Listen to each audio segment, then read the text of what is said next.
Hello, friends. Welcome. Say hello, happy home. I'm happy to be here with you today on this beautiful, bright Saturday, March 28, 2026. And it's super cold and super windy here in the great state of Minnesota in the southern half, but it's still really bright and sunny and dry. I guess that's a plus, right? Anyways, that's what I want to talk to you about. So, Douglas and I were presented with an unusual problem.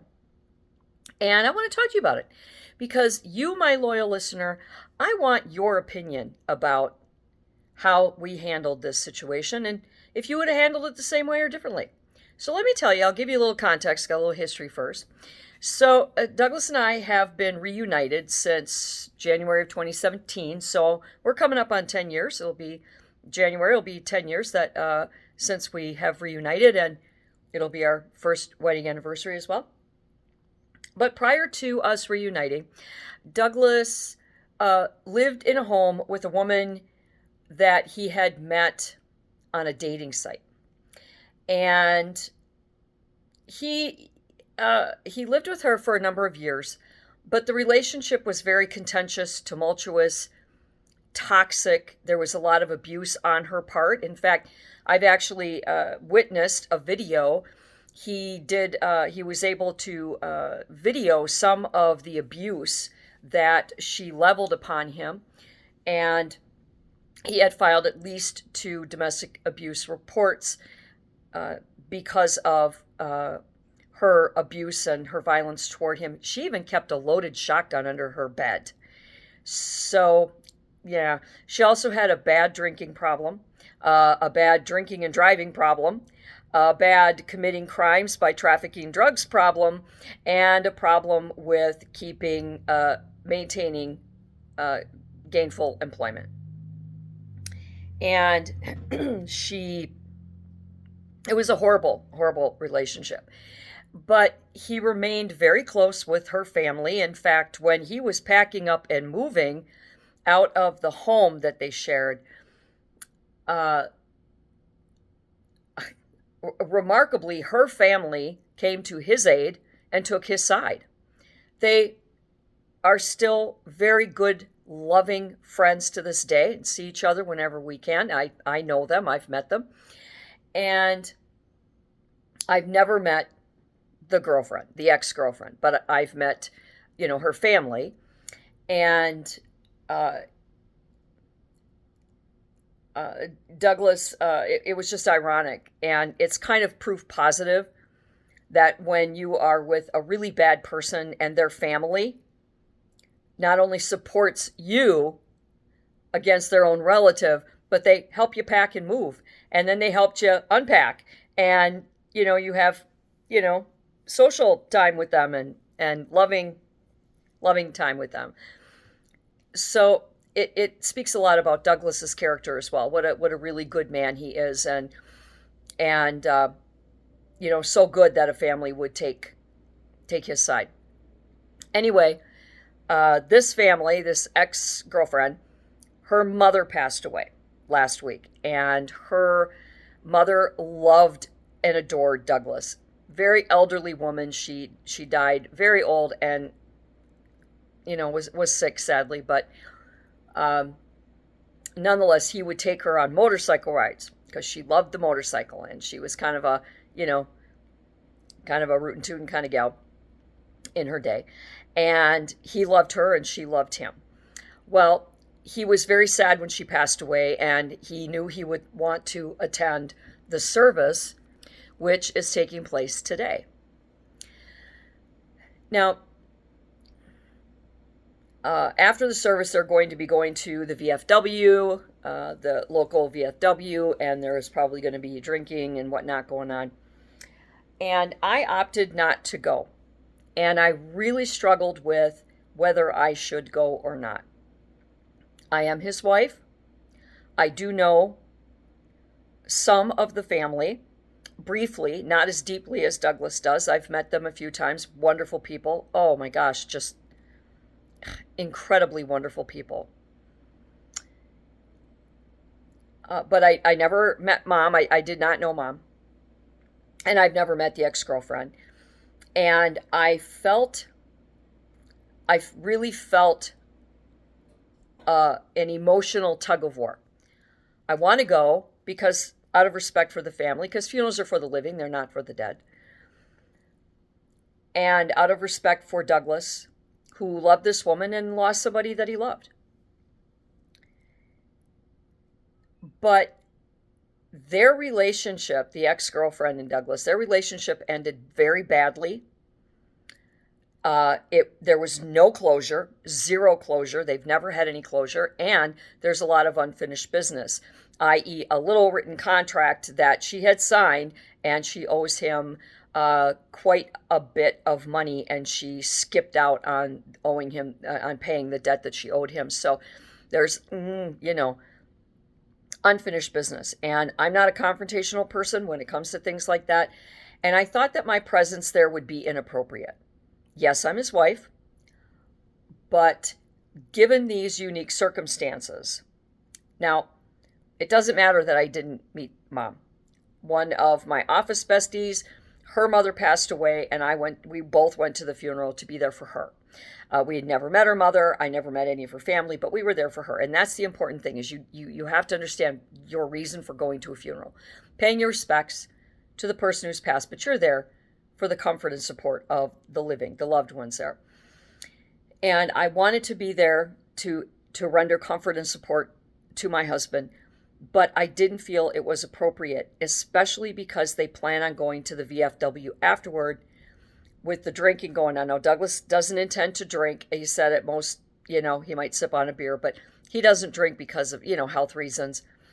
A lot of carbs and, alcohol. And it's just, he sees how it just destroys people. He just doesn't like it. But there will be drinking on her side. And I didn't feel that in a stressful, emotionally charged situation, such as a funeral, a loss of a mother, and that's like the worst.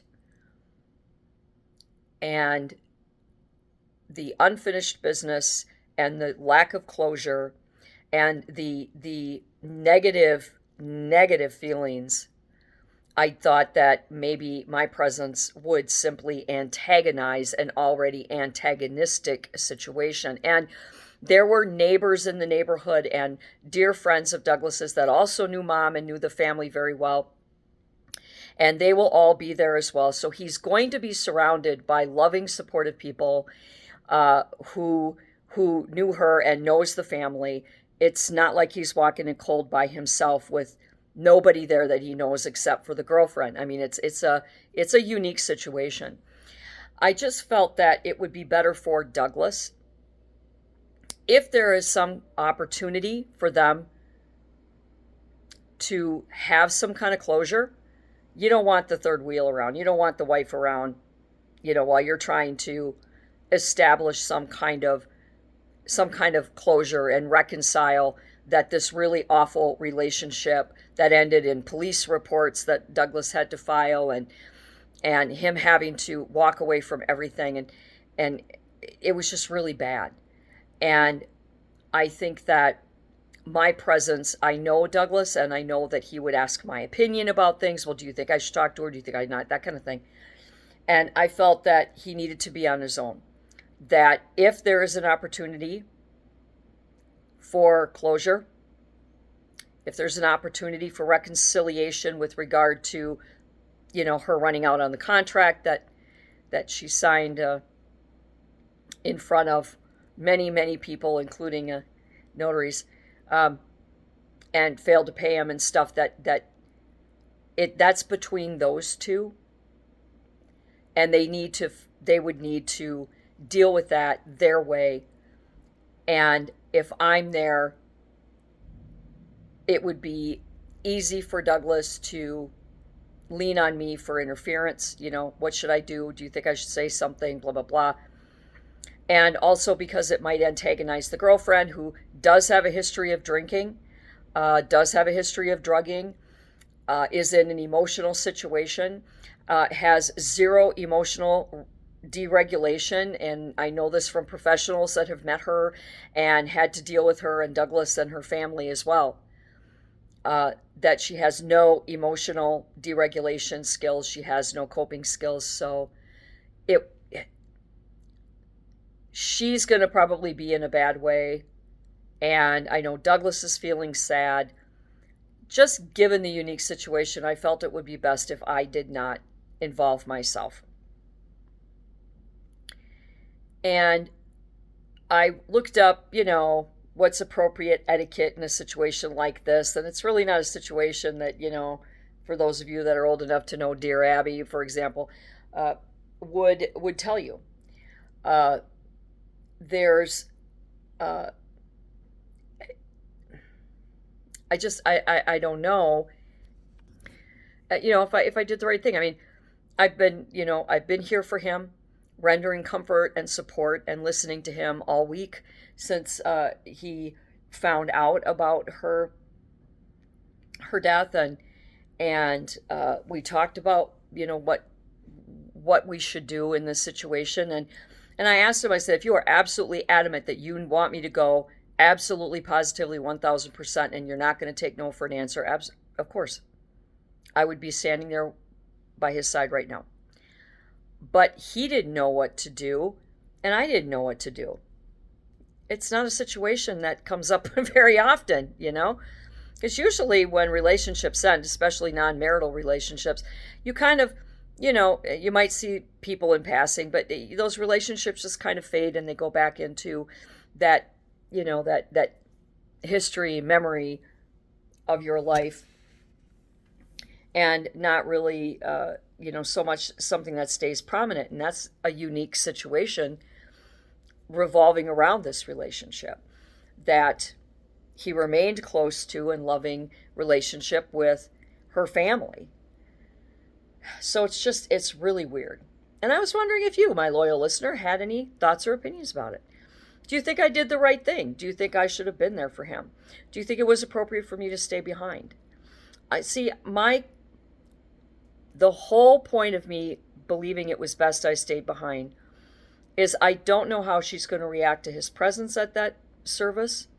I don't know if she's going to go at him or if there's going to be a chance for closure and some kind of reconciliation with how things ended and the unfinished business. I wanted him to be able to be free and on his own, because that relationship had nothing to do with me. We weren't involved, of course. He was with her. And I just feel like he needed to do that on his own. There are things in life, even though we are married and we are basically inseparable, we never do anything without the other, very few things. Sometimes he has a retired friend and he'll go to the cities to have lunch with this friend. But the friend, has a tight schedule of different health things going on and whatnot. And so if they get the opportunity, most of the time it's during the week when Douglas has time off and I'm working. And I think it's important for people to have their own relationships with their own people. You don't necessarily have to have the same friends and the same relationships with people just because you're married. And we are attached at the hip, so it is kind of strange that he would go to such a big thing without me. But it was a unique situation. So tell me what you think. Is this a unique situation? Has anybody else ever been presented with this kind of a deal? Would you have done it differently? If so, tell me how. If you think I did the right thing, let me know. And until next time, do good and be good.